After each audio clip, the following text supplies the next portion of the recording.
너는 밤낮으로 부지런히 힘써서 일치월장하여 조종의 법도를 잘 계승하라. 너는 부모의 높은 기대를 저버리지 마라.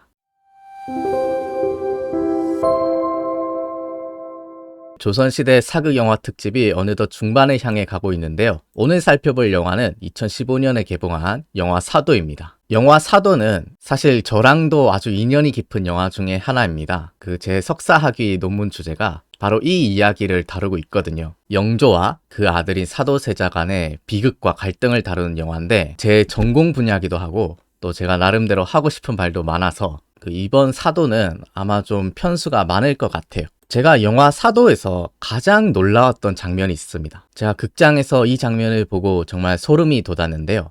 영화 사도 중에서 훗날의 왕이 된 정조가 자기 아버지 사도세자의 묘소를 찾아가서 참배를 하는 장면인데, 특이하게도 정조가 이 손으로 잔디와 흙을 세게 움켜쥐는 장면을 클로즈업 했어요. 그래서 영화를 보시면 이 정조의 손이 이렇게 부들부들 떨릴 정도로 아주 강하게 움켜잡는 거를 클로즈업해서 보여주거든요.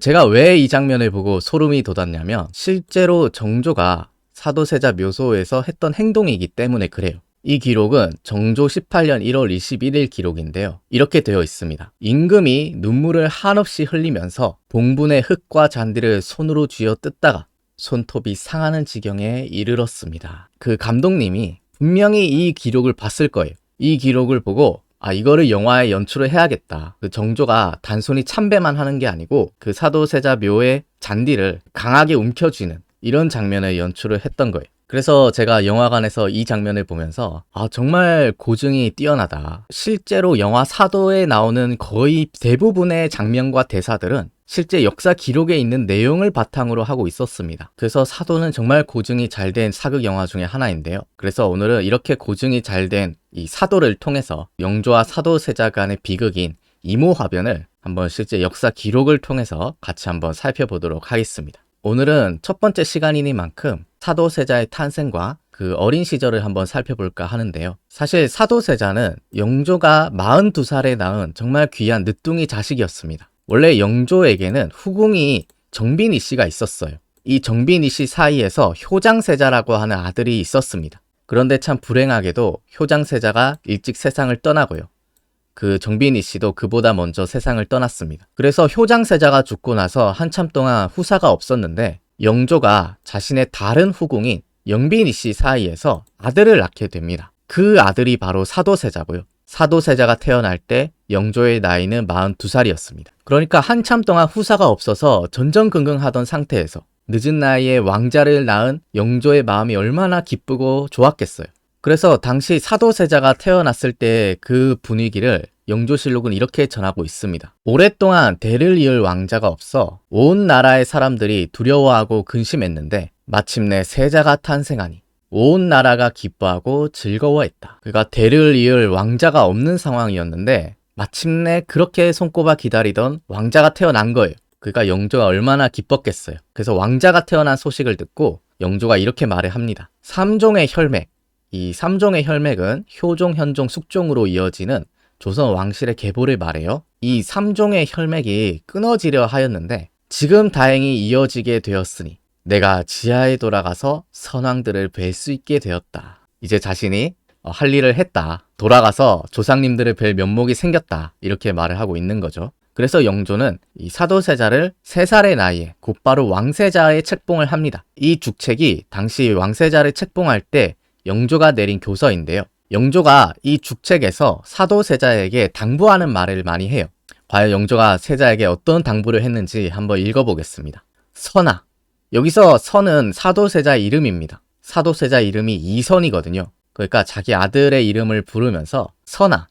내가 다행히도 너를 늦게 낳았는데 하늘이 내게 남다른 자질까지 주었구나. 어려서부터 똑똑하고 침착하기가 남다르니 앞으로 자라서는 총명하고 어질며 장차 효도할 것임을 확신할 수 있도다. 그러면서 또 이렇게 말을 해요. 내가 너를 낳아서 삼종의 혈맥을 계승할 수 있게 되었으니 지난 10년 동안 밤마다 했던 근심이 사라지고 백성들은 칭송하는 노래를 부르며 기뻐하는구나. 그 영조가 자기가 오랫동안 후사가 없었는데 그 얼마나 전전긍긍하는 밤들을 보냈겠어요. 그런 막막함이 10년 동안 있었는데 사도세자의 탄생으로 그 근심이 한순간에 사라졌기 때문에 영조가 이 사도세자에게 느낀 감회는 정말 남달랐을 겁니다. 그러면서 영조가 세자에게 이런 당부를 남겨요. 이제 너를 왕세자로 임명하니 너는 많은 복을 받고 어린이의 몸가짐을 닦는데 힘써라.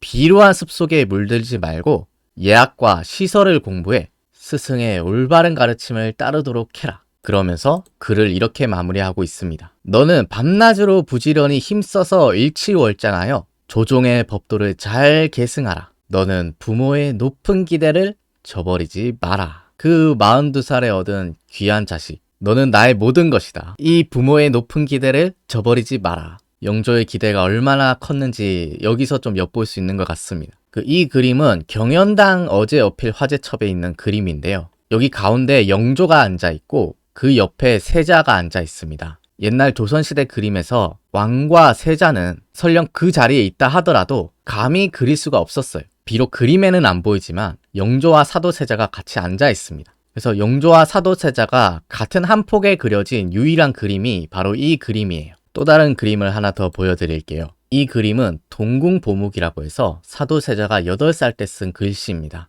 그 8살이 쓴 것 치고 굉장히 필획이 반듯하지 않습니까? 정말 그 반듯반듯하게 잘 쓴 것 같아요. 그래서 실제로 사도세자는 어린 시절만 하더라도 상당히 총명하고 똑똑했던 것 같아요. 예를 들어 나중에 정조가 쓴 그 사도세자의 묘지문을 보면 이런 내용이 있습니다. 사도세자는 2살에 글자의 뜻을 이해하여 왕자를 보고 영조를 가리켰고 세자를 보고 자신을 가리켰다. 그뿐만 아니라 천지 부모 등 63자를 아셨다. 물론 이 기록은 정조가 쓴 글이기 때문에 자기 아버지를 좀 미화하려고 한 그런 점도 감안하고 보셔야 할 것 같습니다. 그리고 또 이런 기록도 있어요. 3살에 서연을 설치하고 서연은 세자의 공부 시간입니다. 표경과 소학을 강독했는데 뜻을 해석할 줄 알았고 읽는 소리가 또렷하여 틀림이 없었다. 3살에 서연을 연다는 것은 굉장히 이례적인 일입니다. 이 3살은 너무나 이른 시기예요. 그래서 영조가 너무 큰 기대를 한 나머지 너무 이른 시기부터 조기 교육을 했던 게 아니냐 이렇게 보는 학자들도 있습니다. 근데 그런 아버지의 기대를 마치 아기가 알고 있다는 듯이 굉장히 총명한 모습을 보여줍니다. 예를 들어 해경공이 쓴 한중록을 보면 이런 기록이 있어요. 3살의 어린 세자 앞에 비단과 무명을 놓고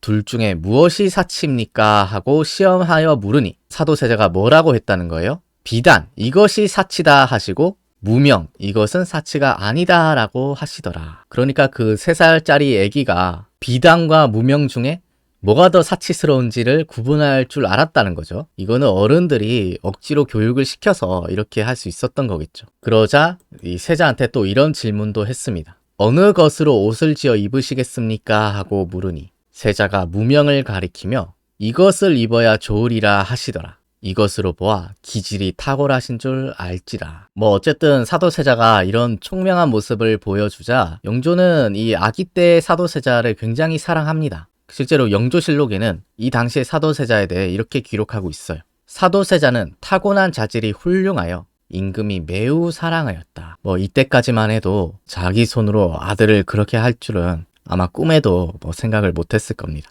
그러면 정조나 해경궁의 기록 말고 실제 사관들이 목격해서 적은 기록들을 한번 살펴볼 건데요. 이 일은 영조 14년 1월 21일에 있었던 일입니다. 이날 영조가 사도세자를 불러서 그 세자의 스승인 이광자와 함께 공부를 했어요. 당시 사도세자의 나이가 4살이었는데요. 수업이 시작되자 세자의 선생님이 이광자가 이렇게 말을 합니다. 저하의 안색을 보니 얼굴이 발그레하고 윤기가 흐릅니다. 오늘은 책을 읽으려고 할지요. 이광자의 말을 들은 영조가 이렇게 말을 합니다. 오늘은 세자가 책을 읽고 싶어 한다. 세자는 아무 말도 안 했는데 영조가 오늘은 세자가 책을 읽고 싶어 해. 아마 책을 읽을 거야. 이렇게 말을 한 거죠. 그러자 스승인 이광저가 이렇게 말을 합니다. 큰 소리로 시원하게 읽을 수 있겠지요. 그 세자 보고 좀 큰 소리로 한번 시원하게 한번 읽어주십시오. 낭낭한 목소리로 크게 한번 읽어주십시오. 이렇게 한 거예요. 그런데 세자가 이때 아직 4살이면 엄청 어린 나이잖아요. 그래서 그 어린 애기가 큰 소리로 읽으라고 한다고 읽겠어요? 그래서 그 애기가 마지못해 읽기는 읽는데 동궁 미유독성이라고 해서 아주 미세하게 읽는 소리가 아주 미세했다는 거거든요. 스승님이 크게 읽으라고 했는데 좀 수줍음이 많은지 작은 목소리로 읽었습니다. 저는 아기를 안 키워봐서 모르는데 4살에 책을 읽을 수 있습니까? 언제부터 책을 읽는지 잘 모르겠는데 어쨌든 사도세자는 4살에 책을 읽을 수 있었다고 해요. 세자가 이렇게 작은 목소리로 책을 읽으니까 영주가 약간 미소를 지으면서 그러면 글씨를 써보겠냐. 네가 잘하는 글씨 쓰는 거 한번 해봐라. 이렇게 말을 해요. 그래서 사도세자가 끄덕끄덕 했는지 그 자리에서 글씨를 쓰기 시작합니다. 기록을 보면은 세자가 붓을 잡고 글씨를 썼다고 기록하고 있습니다. 4살에 글씨를 쓸 수 있나요? 저는 언제부터 글씨를 쓸 수 있었는지 기억이 잘 안 나네요. 어쨌든 사도세자가 글씨를 잘 쓰니까 영주가 그 모습을 보면서 웃으면서 이렇게 말을 했다고 합니다. 글자 쓰는 것은 어려워하지 않는데 글 읽는 것은 몹시 꺼리는구나. 사도세자는 말보다는 글씨 쓰는 걸 더 좋아했던 것 같습니다. 그래서 사도세자가 글씨를 다 썼는데 옆에서 그 광경을 지켜보고 있었던 이광자가 이렇게 말을 합니다. 신이 사부로 있으니 오늘 쓴 글씨를 받고 싶습니다. 그래서 선생님이 갖고 싶다고 하니까 영조가 세자한테 네가 쓴 글씨를 스승님한테 갖다 드려라 이렇게 명령을 내립니다. 그래서 세자가 즉시 일어나서 직접 스승인 이광자에게 그 글씨를 건네주고요.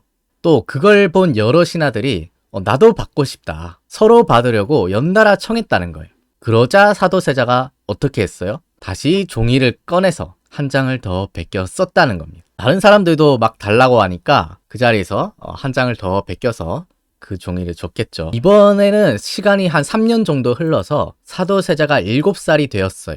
당시 세자의 스승은 박필간이라고 하는 사람이었는데요. 이날도 영조가 참석한 상황에서 세자와 박필간이 수업을 했습니다. 이때 두 사람이 동몽선습이라고 하는 어린이용 교재를 읽었는데요. 이 교재를 읽는 중에 영조가 박필간에게 이렇게 말을 합니다. 사부가 세자한테 책에 어려운 글자를 골라서 물어봐라. 그래서 박필간이 그 세자한테 어떤 자가 귀자입니까? 라고 물어봅니다. 사도세자가 귀자를 찾을 수 있는지, 어느 글자가 귀자를 가리키는지를 한번 맞춰보라는 거예요. 이 질문을 들은 사도세자가 그 손으로 짚으면서 이 글자가 귀자입니다. 정확하게 정답을 맞췄다고 해요. 그 책에 있는 여러 글자 중에 귀자가 어떤 글자인지를 알고 있었다는 거죠. 그래서 세자가 너무 한 번에 맞추니까 박필간이 또 한 번 물어봅니다. 어떤 자가 친자입니까? 친자가 어떤 글자인지 한번 맞춰보십시오 하니까 역시 사도세자가 손으로 짚으면서 이 글자가 친자다 이렇게 맞췄다는 거예요. 그래서 이 광경을 뒤에서 지켜보고 있었던 영조가 야 그거 너무 쉬운 글자들 아니냐, 좀 더 어려운 글자를 물어봐라 라고 하면서 보자가 어려울 것 같으니 보자를 한번 물어보라고 합니다. 이 보자는 돌 보자인데요, 우리 뭐 보필하다, 보좌하다 할 때 보자예요. 그래서 영조의 이 말을 들은 박필간이 어떤 글자가 보자입니까? 라고 물어봅니다. 과연 사도세자는 보자를 맞출 수 있었을까요? 없었을까요? 사도세자가 그 책에 나오는 한자 중에서 정확하게 그 글자를 손으로 짚으면서 이 글자가 보자입니다 하고 맞춥니다.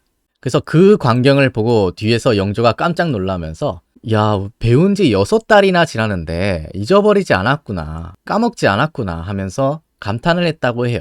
마치 정조의 어린 시절을 보는 듯한 이런 모습을 보여주는데 이날도 신하들이 그 모습을 보고 감탄을 하면서 이렇게 말을 했다고 해요.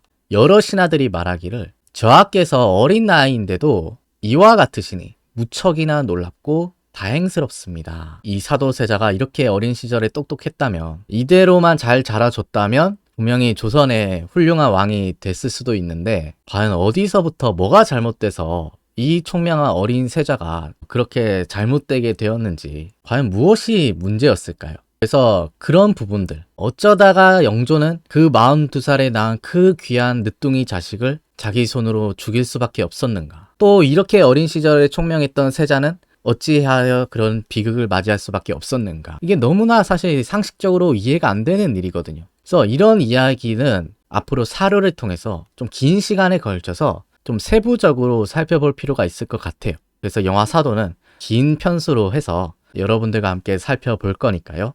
앞으로 남은 편들도 기대를 많이 해주시길 바랍니다. 네, 그러면 오늘 1부는 여기서 마치겠습니다. 긴 시간 시청해 주셔서 고맙습니다.